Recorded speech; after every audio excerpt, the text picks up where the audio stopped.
Hello दोस्तों, आशा करता हूँ कि आप सब बहुत अच्छे होंगे। मेरा नाम है रविंद्र और मैं अपने यूट्यूब चैनल मोहल्ला पाठशाला में आप सभी का बहुत बहुत स्वागत करता हूँ।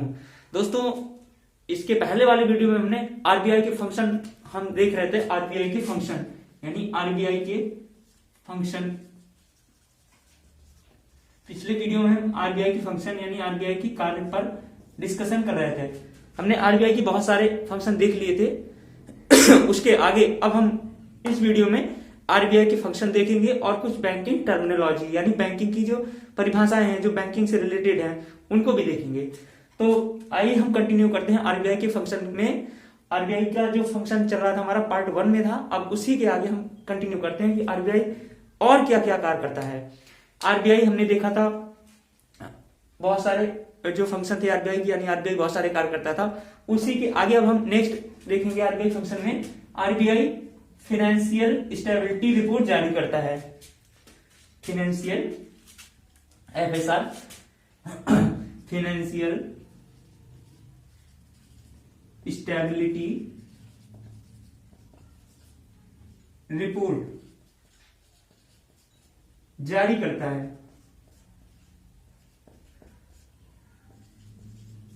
आरबीआई के कार्यों में से एक है एफएसआर जारी करता है यानी वित्तीय स्थायित्व रिपोर्ट। आरबीआई और क्या करता है? वित्तीय स्थायित्व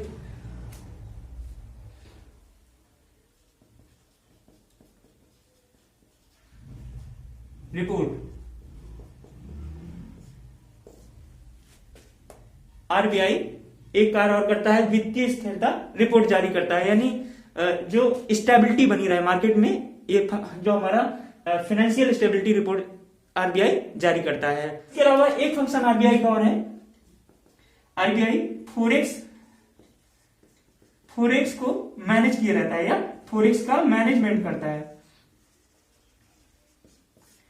बात आती है आरबीआई फोरेक्स क्या होता है? जो हर एक कंट्री का आईएमएफ में यानी इंटरनेशनल मॉनेटरी फंड में जो ट्रांच होते हैं, यानी वो कभी कभी गोल्ड के रूप में या डॉलर के रूप में, वो आईएमएफ यानी आईएमएफ जैसी एजेंसी एक होती है IMF, international monetary fund, international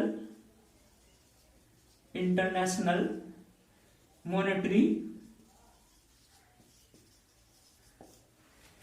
IMF international monetary fund, जहां पर इंडिया या सारे कंट्रीज के, जनरली बहुत सारे कंट्रीज के जो ट्रांच होते हैं वो कभी गोल्ड के रूप में और डॉलर के रूप में या मुद्रा के रूप में हम आईएमएफ में जमा किए रहते हैं। तो उसको फोरेक्स का मैनेजमेंट करती है, ये फोरेक्स का मैनेजमेंट करती है, फाइनेंशियल स्टेबिलिटी रिपोर्ट जारी करती है। और एफडीआई की रिपोर्ट सबसे इसके इंपॉर्टेंट कार्यों में से है एफडीआई की रिपोर्ट जारी करता है। आरबीआई और क्या करता है? एफडीआई की रिपोर्ट जारी करता है।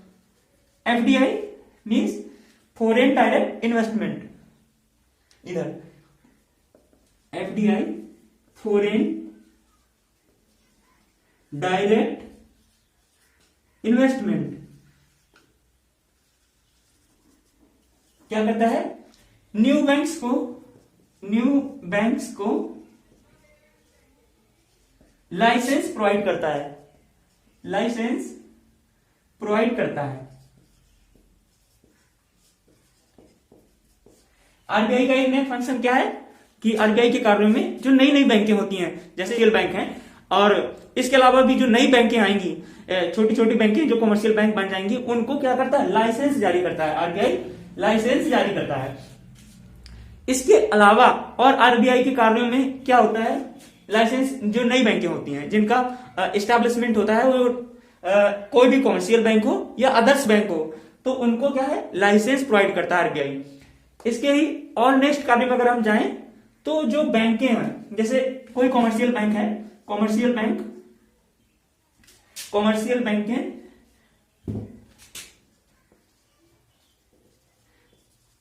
विभिन्न प्रकार की कमर्शियल बैंक का मर्जर करता है। मर्जर यानी अधिग्रहण,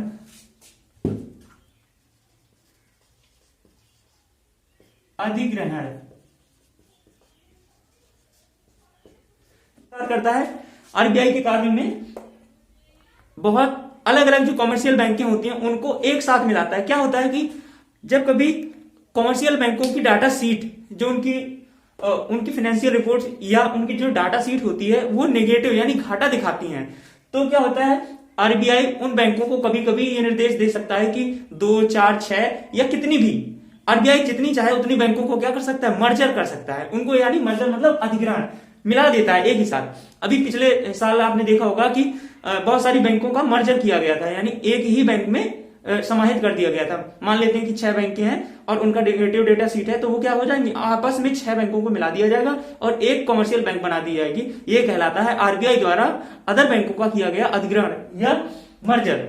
तो आरबीआई मर्जर का भी वर्क करता है। इसके अलावा आरबीआई के कार्य में और देखें, आरबीआई जो नई बैंकें होती हैं उनको सहायता देता है, या यूं कहें कि आरबीआई दिवालिया होने से बचाता है, दिवालिया होने से बचा लेता है। कि दिवालिया कोई बैंक क्या होती है, जब मान लेते हैं कि इलाहाबाद बैंक है, वो साल दर साल घाटे में जा रही है, तो वो क्या हो जाएगी, एक टाइम पे क्या हो जाएगी, दिवालिया होने की कगार पे आ जाएगी। मान लेते हैं कि इलाहाबाद बैंक है, बट इलाहाबाद बैंक जैसी तो है ना, सपोज करते हैं कि कोई बैंक दिवालिया ना हो, यानी उसका कर्ज उसकी आय से अधिक ना हो जाए। केसेस में क्या होता है कि अगर लगता है आरबीआई को लगता है कि बैंक दिवालिया होने की कगार पे है, तो उसको कभी कभी फंड प्रोवाइड करके या उसका जो सिस्टम होता है उसके अधिकारियों को अपने ऊपर समाहित कर लेता है, मतलब उन पे मैनेजमेंट अपना कर लेता है और आरबीआई उसके दिवालिया होने को बचा लेता है। इसके अलावा भी आरबीआई का और फंक्शन है बैंकों का डाटा कलेक्ट करना, डाटा कलेक्ट करना। जो भी कॉमर्शियल बैंक या शेड्यूल कॉमर्शियल बैंक या अदर बैंकें होती हैं उन सभी का आरबीआई के पास डाटा रहता है, एक डाटा सीट होती है जिनमें सभी बैंकों का एक डेटा स्ट्रक्चर की तरह डेटा वो कंप्लीट करके रखती है आरबीआई अपने पास में। सारी बैंकें वर्क करती हैं, बिना आरबीआई के अनुदेश या आदेश पर कोई भी बैंक अपनी मनमानी नहीं कर सकती। अगर करेगी तो आरबीआई उसका लाइसेंस क्या कर देगी, कैंसिल कर देगी। तो हम कह सकते हैं कि आरबीआई डाटा कलेक्ट के माध्यम से ये जानेगी कि उसका किस टाइप से मैनेजमेंट वर्क कर रहा है या नहीं कर रहा है। तो आरबीआई अपने दिशा निर्देशों में, अपनी गाइडलाइंस पे सारी कॉमर्शियल और शेड्यूल कॉमर्शियल बैंकों को या अदर बैंकों को वर्क करने के लिए बोलती है, अपनी गाइडलाइंस जारी करती है। उसी नॉर्म्स के अंदर, आरबीआई की नॉर्म्स जो होंगी उसी के अंदर सारी बैंकों को रहना पड़ेगा। अगर उनके नॉर्म्स या रूल्स ऑफ रेगुलेशन की जो भी बाहर जाएगी बैंक, उसको आरबीआई क्या कर देगी, या तो बैन कर देगी या लाइसेंस कर देगी या उसका लाइसेंस हमेशा के लिए ही रद्द कर देगी। ऐसे केसेस में सर्वसर्वा है आरबीआई क्या है, पेरेंशियल बैंक है, यानी बैंकों के पेरेंट्स है। आरबीआई ही जो होता है वो मेन होता है आरबीआई। अब इसके आगे हम और देखेंगे आरबीआई क्या करता है। आरबीआई के और फंक्शन, हमने बहुत सारे भी फंक्शन देखे। आरबीआई के और फंक्शन में अगर हम देखें तो आरबीआई जमाकर्ता के हितों की रक्षा करता है। क्या करता है, जमाकर्ता के हितों की रक्षा करता है। स्टेट बैंक ऑफ इंडिया में बहुत सारे लोगों ने पैसा जमा कर दिया। अब एसबीआई में क्या हो गया, एसबीआई ने बहुत सारा लोन दे दिया, उस पैसे का बहुत सारे एक जगह इन्वेस्टमेंट कर दिया और वो लोन डूब गया। तो ऐसे केसेस में आरबीआई क्या करता है कि जिन लोगों ने पैसा जमा किया था, यानी अपना धन एसबीआई के पास जमा किया था, तो वो लोग क्या होंगे, बहुत सारा मतलब उसमें चले जाएंगे डिप्रेशन में कि मेरा पैसा कहां चला गया। तो इसमें आरबीआई एक इंपॉर्टेंट रोल में आता है और जमाकर्ता जो होते हैं उनको एक निश्चित अमाउंट प्रोवाइड कराता है आरबीआई। वो तो हम यूं कह सकते हैं जमाकर्ता के हितों की रक्षा करता है। ट्रेजरी बिल्स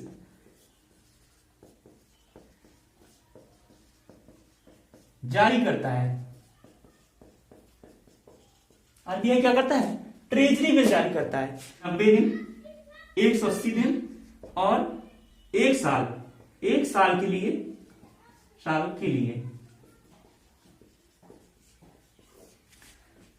सबसे पहले 90 दिन, 180 दिन या 1 साल के लिए ट्रेजरी बिल ये जारी करता है। क्या, आरबीआई, सरकार क्या कहती है कि हमारे नाम पे treasury bill. Generally treasury bill होता क्या है, ट्रेजरी बिल लाइक एक पेपर शीट होती है। आरबीआई के और फंक्शनों में से अगर हम देखें तो विदेशी मुद्रा का भंडारण करना। क्या है, विदेशी मुद्रा विदेशी मुद्रा यानी फॉरेन मनी का भंडारण करना। ये कैसे? आरबीआई एक कार्य और करता है विदेशी मुद्रा का भंडारण।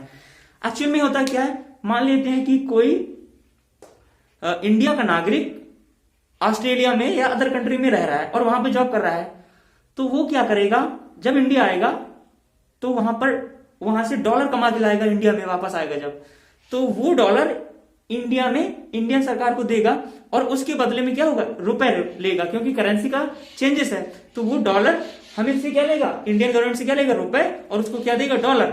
तो ये जो डॉलर है या गोल्ड है, कॉइन्स हैं, इन सबको आरबीआई क्या करता है, इनका भंडारण करता है। तो इसलिए हम कह सकते हैं आरबीआई जो विदेशी मुद्रा है उसका भंडारण करता है और मार्केट में मुद्रा यानी डॉलर, सपोज करते हैं डॉलर का रेट बड़ा ज्यादा ना हो जाए। मान लेते हैं पहले डॉलर का रेट 50 रुपए था, कहीं ऐसा ना हो डॉलर का रेट 100 रुपए हो जाए, तो इसको मेंटेन भी करता है आरबीआई।